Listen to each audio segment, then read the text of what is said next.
श्रीराम जय जय राम। समाधान ही परमेश्वराची खरी देणगी।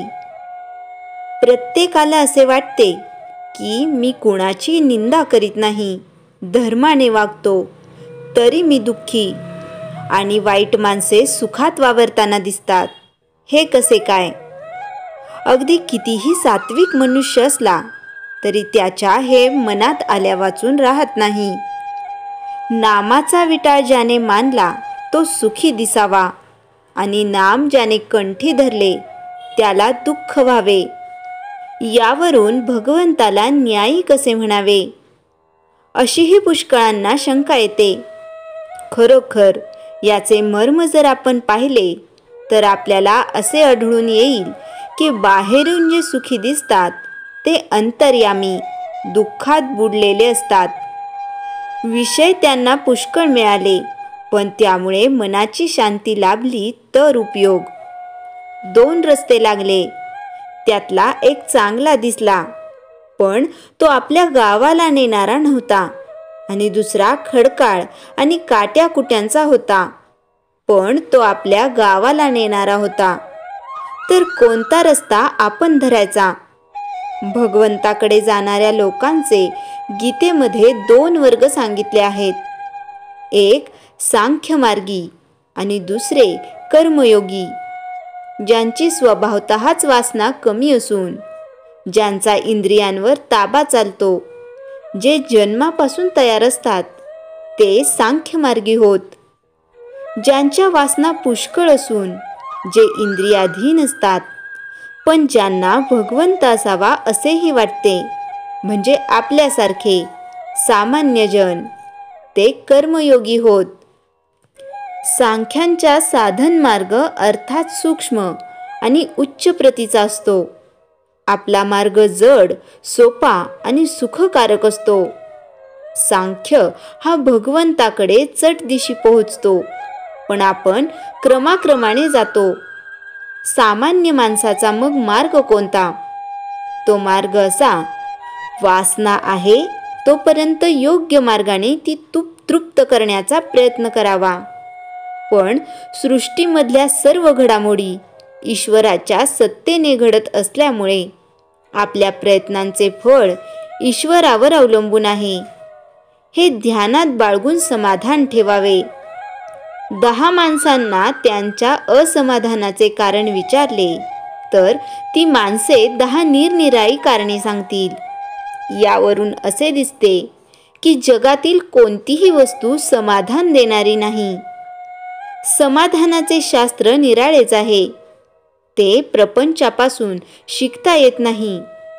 ज्याच्याजवळ अगदी थोडे आहे त्याच्यापासून तो ज्याच्याजवळ अगदी पुष्कळ आहे त्याच्यापर्यंत प्रत्येकाला काहीतरी कमी असणारच। पण मजा अशी की प्रत्येकाची समजूत मात्र अशी असते की आपल्याजवळ जे कमी आहे त्यामध्ये समाधान आहे, म्हणून त्याचे दुःख कायम राहते। भगवंता वाचून असणारे वैभव आणि ऐश्वर्य हे कधीच सुख समाधान देऊ शकत नाहीत। समाधान ही परमेश्वराची खरी देणगी आहे। ती मिळवण्याचा उपाय म्हणजे भगवंताचे स्मरण होय। श्रीराम जय जय राम।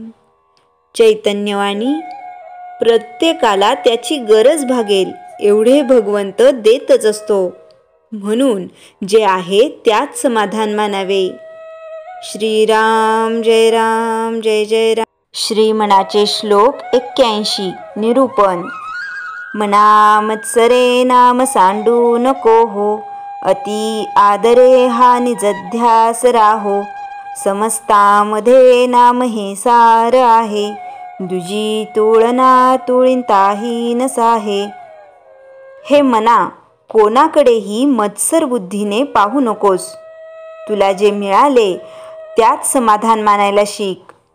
सर्व जीवांमध्ये आत्मारामाचे वास्तव्य असते। तू कोणाचाही मत्सर केलास तरी त्या आत्मारामाचा मत्सर केल्यासारखे होईल, म्हणजेच श्रीरामाचा मत्सर केल्यासारखे होईल। अरे तुला त्या सर्वेश्वर श्रीरामाची भक्ती पूजा करायची आहे ना, मग कोणाचा मत्सर करू नकोस. तसेच नाम घेणंही सोडू नकोस. तू नाम घेण्याचा ध्यास घे, त्याने तुझे फायदे होतील. तू नाम घेत राहिलास तर तुझ्या मनात कोणाविषयीही मत्सर निर्माण होणार नाही. कोणी तुझा मत्सर केला तर त्याचा तुला त्रास होणार नाही.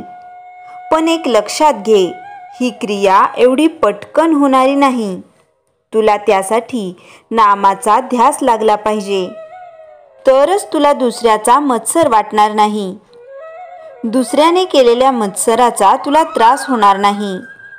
नामाचा ध्यास घेण्याचा आणखीन एक फायदा असा आहे की हा देह म्हणजे मी अशी आपली जन्मजन्मांतरीची समजूत असते, ती नामाच्या ध्यासाने बाजूला सारता येते.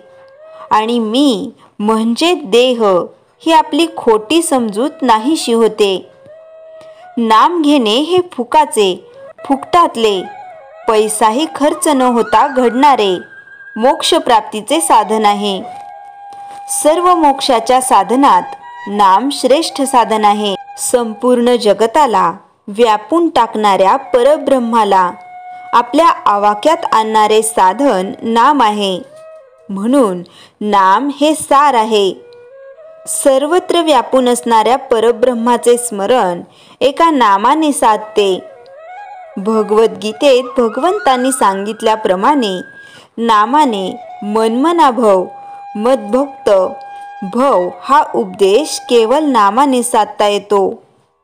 म्हणून नामाची तुलना दुसऱ्या कोणत्याही साधनाशी, यज्ञ, याग, दान, तप, व्रते यांच्याशी करता येत नाही.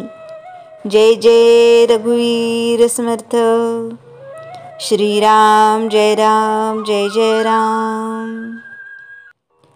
श्री महाराजांना कुणीही भेटले ना की त्यांना आनंद होत असे.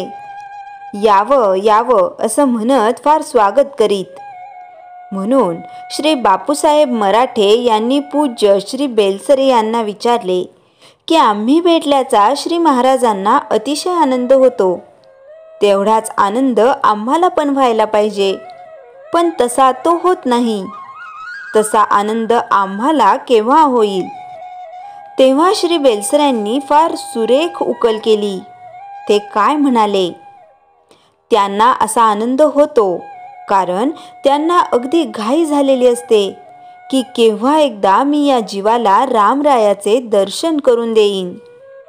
बाकी त्यांना कुठलाही स्वार्थ नसतो.